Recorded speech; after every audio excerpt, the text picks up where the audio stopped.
Hi! Ito na naman ang inyong kananay na nagsasabing another day, another vlog. So, good morning, good morning.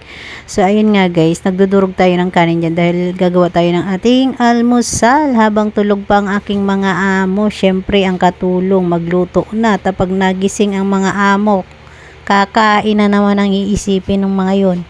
Kaya ayan na nga guys, luto tayo ng almusal nga guys. Ugasan muna natin yung kawali at walang naghugas kagabi ng kawali. Ako na lang naghugas. So ayan, pitpitin na nga natin yung bawang na galing pang America. Ayan. At ayan, buksan natin yung luncheon meat na galing pa yung kung saang lupalop ng bansa. So ayan. Yung maliit na nga lang ng kutsilyo ang ginamit kong pambukas guys, kasi nga yung mahaba ang hirap bukas dahil wala kami can opener. Mayroon pala kami nun, kaso nga lang nasira na guys. So ayan, ganun lang kadali magpalabas niyan. Iniihipan sa puweta ng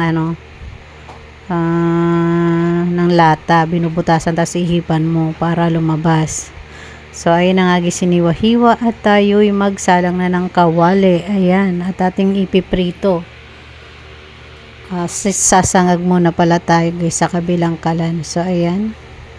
Tayo'y magsangag muna. Ayan, nilagay na natin ang ating bawang para sa ating gisa-gisa. Ayan, napakabango ng bawang pag ginigisa guys. Lalo na pag ginawa mong chili, ano ba yan? Bawang flakes na may sili. Tapos pantimpla sa lugaw. Uy, masarap yun. Chili sauce. Ayan, na may bawang. So, ayan na nga natin ang ating sinigang guys. Ayan, fried rice. Kumbaga. Ayan, diba? So, syempre, lalagyan natin yan ng magic sarap. Pas lalong sumarap. So, yung binuksan ko na nga ang kabilang kalan guys para naman isalang natin ang ating luncheon meat. Ayan. Ating luncheon meat. Ayan.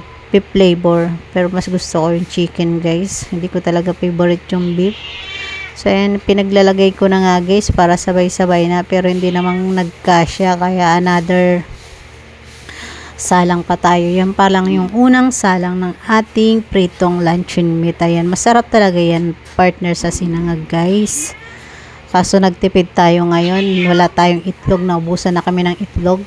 Diba kung nakikita nyo sa aking mga vlog, ang mga niluluto ko tuwing umaga, hindi nawawala ng itlog. Pero sa oras ngayon nito guys, nawalan kami ng itlog na ubos. Oh, ayan. Kaya luncheon meat na lang. At nagsalang din nga pala ako ng Lucky Me sa kabilang kalan para naman may pang sabaw-sabaw tayo. Ayan, kakaiba yung Lucky Me. May ibang flavor na pala ngayon ng Lucky Me guys, no? Calamansi beef. So, dahil nga luto na, kaya hanggang dito na lang ang aking vlog. Bye guys!